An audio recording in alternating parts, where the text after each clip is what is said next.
Hello friends, target to word selection में आपका स्वागत है। मेरे चैनल अभी तक आपने सब्सक्राइब नहीं किया तो चैनल को सब्सक्राइब कर लीजिए। जैसे मैंने कहा था शाम को हम ट्रू और फॉल्स की वीडियो डालेंगे, तो ये हमारा लास्ट चैप्टर का हमने सुबह जो डाली थी वो आपके उसकी फिल इन द ब्लैंक्स की और मैं MCQ करी थी, ऑब्जेक्टिव क्वेश्चंस की वीडियो डाली थी। अब हमारी ट्रू और फॉल्स की वीडियो है। तो देखिए हम पहले शुरू कर देते हैं।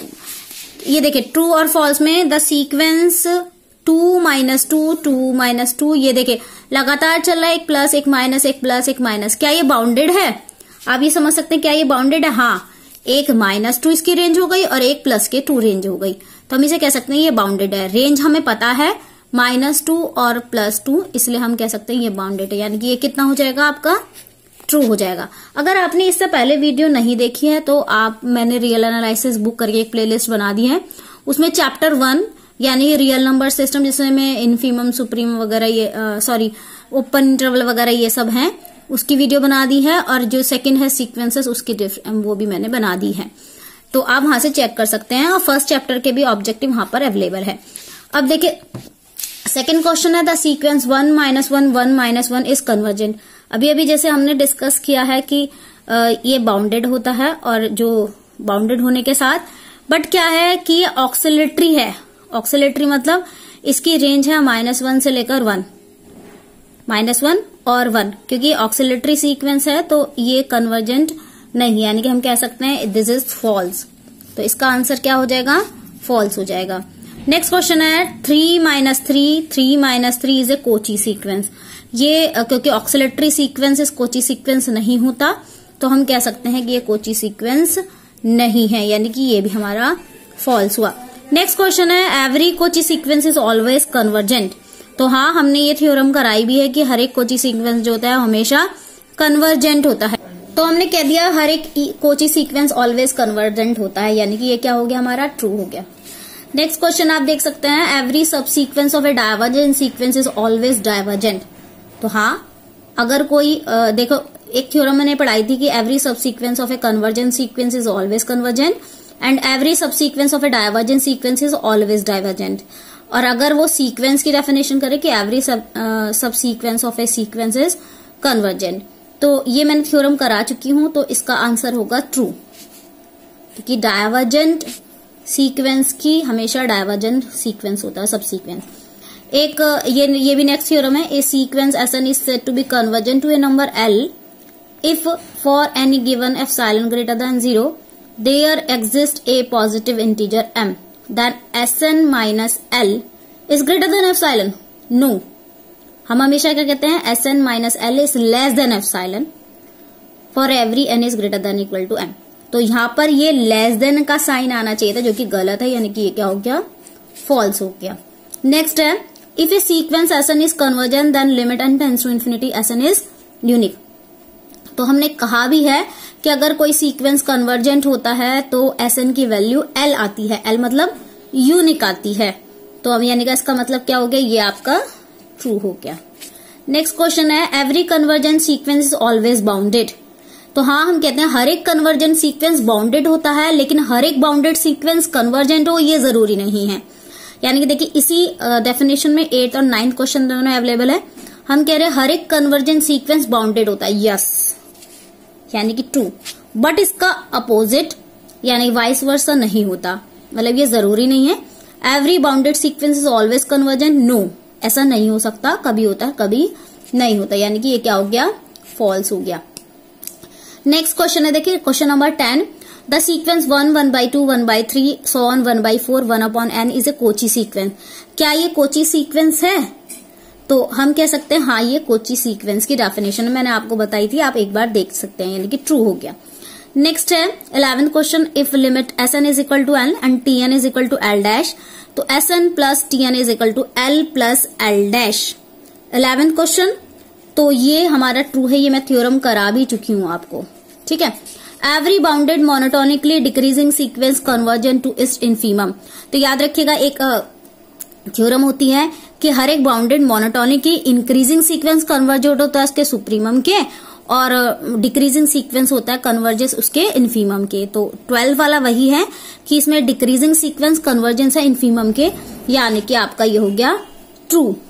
अब देखिए 13 क्या है, a monotonic decreasing sequence which is not bounded below diverges to minus infinity. ये देखिए उसने कहा माइनस इन्फिनिटी, यानी कि माइनस इन्फिनिटी में जो कि बाउंडेड नहीं है वो डायवर्स होता है, तो ये भी आपका क्या हो जाएगा, ट्रू होता है, वो होता है।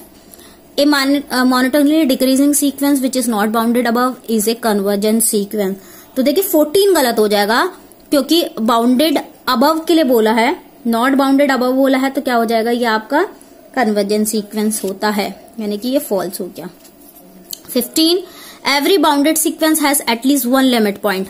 तो क्या होता है, नहीं, तो हम कहेंगे हर एक जो बाउंडेड सीक्वेंस होता है एटलीस्ट वन लिमिट पॉइंट तो रखता है, 2 भी रख सकता है, एक तो लिमिट पॉइंट रखता है। अब देखिए फिर से ऑक्सिलेटरी आ गया। ऑक्सिलेटरी में मैंने आपको बताई थी रेंज कितने होता है, -1 और 1, 2 होते हैं, तो हम कह सकते हैं ये फॉल्स है, क्योंकि उसने कहा है कोई लिमिट पॉइंट नहीं होता है, 2 होते हैं, -1 एंड 1। नेक्स्ट क्वेश्चन है 17, if a sequence S n is convergent then it may और नॉट बी कोची सीक्वेंस। तो क्या है क्वेश्चन कि एक कन्वर्जेंट सीक्वेंस है, वो हो भी सकता है और नहीं भी हो सकता, ये कोची सीक्वेंस होता है। अगर कोई एसन इज कन्वर्जेंट है तो वो कोची सीक्वेंस होता है, यानी कि ये क्या हो गया, फॉल्स हो गया। 18 देख लेते हैं। देखिए 18 क्वेश्चन है, the sequence S n where S n is equal to 1/2 1 + 1/2 + 1/3 + 1/n is a Cauchy sequence. अभी ये क्वेश्चन आया था 18 वाला, लेकिन अगर हम इसे सॉल्व करेंगे तो 1/n और माइनस के 1/n+1, ये कोची सीक्वेंस नहीं है, आप इसे निकाल के देख लीजिएगा, ये फॉल्स है।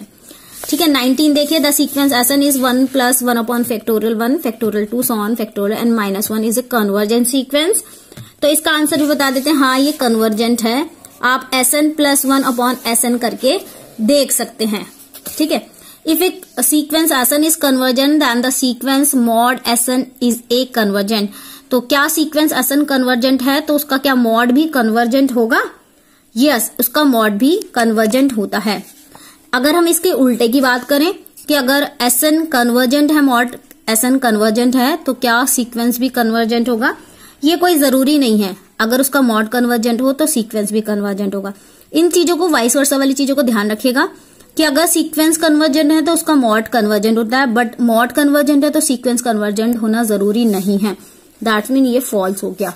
नेक्स्ट क्वेश्चन है, sequence Sn is equal to n/n³ + 1 is convergence to 0।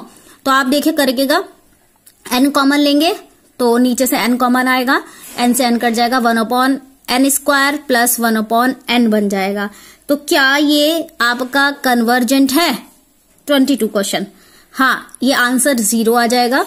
तो 0 क्योंकि 1/∞ आ जाएगा, 1/∞ 0 होता है, तो यानी कि ये ट्रू हो गया। 22 ट्रू हो गया।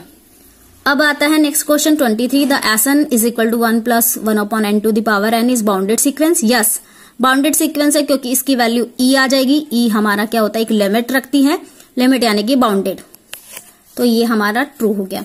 नेक्स्ट क्या है 24, फिर से देखिए ऑक्सिलेटरी आ गया। ऑक्सिलेटरी में इज अ मोनोटोनिक सीक्वेंस।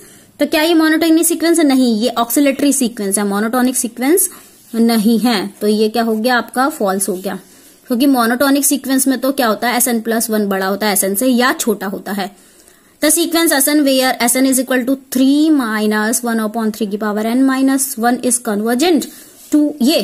तो देखिए 3 - 1/3⁻∞ -1 यानी कि इन्फिनिटी, 1 3 - 1/∞ यानी कि 1/0 यानी कि 3 - 3i।